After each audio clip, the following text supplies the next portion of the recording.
নতুন কেউ আসছেন কিনা, কতদিনের মধ্যে আসলে মিরপুরের দায়িত্ব নিতে নতুন কোনো ক্রিকেটার যোগ দেবেন? প্রথমত হচ্ছে গামিনী থাকছেন এটা সত্য নয়, তার তো কন্ট্রাক্ট অবভিয়াসলি এক্সটেন্ডেড হয়েছে ফর এ ইয়ার। ঢাকায় থাকছেন না? এটাও শিওর না এখনো, সেটা আমরা এখনো বলতে পারবো না। My deadline is very simple, 15th of August. It should be 20 round the year, it should be clean like this. Why did we buy the net beyond that? We don't need it. What happened? Lankan কিউরেটরকে একের পর এক মাহবুব আনামের কড়া বার্তা চুপ করেই শুনছিলেন curator Gamini D Silva. Academy মাঠে গ্রিন হাউসের কাজের অগ্রগতি আর ধরন নিয়ে একটু বিরক্তই মনে হয়েছে বিসিবির গ্রাউন্ডস কমিটির চেয়ারম্যানকে।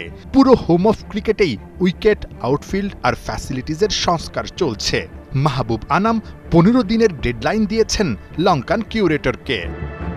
একটু আগে দেখছিলাম গামিনী ডি সিলভার সঙ্গে কথা বলছিলেন, একটু মনে হচ্ছিল রাগও করছিলেন কোনো কিছু নিয়ে। মানে কি হচ্ছে আসলে বিষয়টা? এত খেলা হয়েছে গত বছর, প্রায় 200 দিন টানা খেলা হয়েছে মিরপুরে, এত ব্যবহার হয়েছে। আমরা আপাতত এটাকে টোটালি ক্লোজ করেছি for about 2 weeks for maintenance.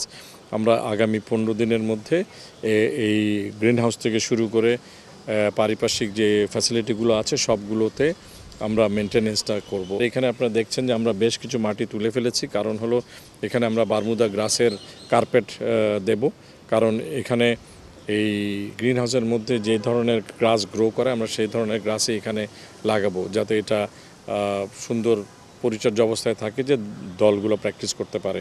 এই গ্রিন হাউসটা আমাদের এই বর্ষায় খেলার জন্যই বানানো, এবং সেটাকে আমরা প্রস্তুত করে রাখতে চাই যে জাতীয় দল যদি প্র্যাকটিস করতে চায় তারা যেন প্র্যাকটিস করতে পারে। ফিটনেস ক্যাম্প যখন চলতেছিল আমাদের তখন এভরিডে বৃষ্টি হচ্ছে, বাট আমি রানা এবার আমরা সবাই এসে শরীর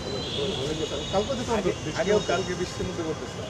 আগে কিন্তু বৃষ্টি হলে ইনডোরে আবার করতে পারি না, আমাদের অনেকের ইঞ্জুরির সমস্যা থাকে, কারো অ্যাঙ্কেলের। প্রায় 4 কোটি টাকা খরচ করে বানানো গ্রিন হাউস একরকম অকেজোই ছিল এতদিন, অথচ বৃষ্টির মৌসুমে এই ফ্যাসিলিটিস দারুণ সুবিধা দেয় তাসকিনদের। নতুন করে সংস্কারের কারণে বৃষ্টির দিনে প্র্যাকটিস করতে আর অসুবিধা হবে না ক্রিকেটারদের। কিন্তু মিরপুরের সেন্টার উইকেটের সংস্কার শেষ হবে সেপ্টেম্বরের শেষে। টাইগারদের এশিয়া কাপের প্রস্তুতি তাহলে কোথায় হবে? সেন্টার উইকেটে প্র্যাকটিস করার একটা ব্যাপার থাকে, ন্যাশনাল টিমের ম্যাচ সিনারিওতে আসলে প্র্যাকটিস করেন ক্রিকেটাররা। সেক্ষেত্রে পুরো যেই কন্ডিশনিং ক্যাম্পটা ন্যাশনাল টিমে শুরু হতে যাচ্ছে, সেটা কি আসলে আউটসাইড ঢাকা হওয়ার সম্ভাবনা আছে কি না? আসলে এটা কোচের উপর ডিপেন্ড করে, কোচ কী ধরনের প্র্যাকটিস করতে চায়। আপনি জানেন এখন দুটি দল এখন চট্টগ্রামে প্র্যাকটিস করছে, আর মহিলারা সিলেটে করছিল।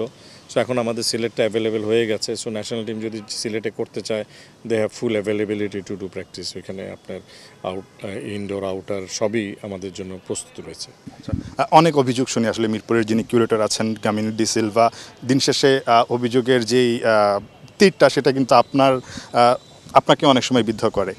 আমরা শুনছি যে গামিনী ডি সিলভা থাকছেন না, মানে এই প্রক্রিয়াটা আসলে কিভাবে হচ্ছে? নতুন কেউ আসছেন কিনা, কতদিনের মধ্যে আসলে মিরপুরের দায়িত্ব নিতে নতুন কোনো ক্রিকেটার যোগ দেবেন? প্রথমত হচ্ছে গামিনী থাকছেন এটা সত্য নয়, তার তো কন্ট্রাক্ট অবভিয়াসলি এক্সটেন্ডেড হয়েছে ফর এ ইয়ার। ঢাকায় থাকছেন না? এটাও শিওর না এখনো, সেটা আমরা এখনো বলতে পারবো না। কারণ হলো দুটা কারণ। একটা লোকের ব্যক্তিগতভাবে যদি কাউকে দোষারোপ করা আমার মনে হয় সবচেয়ে খারাপ, এবং এইটা আমাদের জাতিগতভাবে আমার মনে এর থেকে বেরিয়ে আসতে হবে। ভুলে যাওয়া উচিত না, এখানে বিশ্বকাপ হয়েছে, এখানে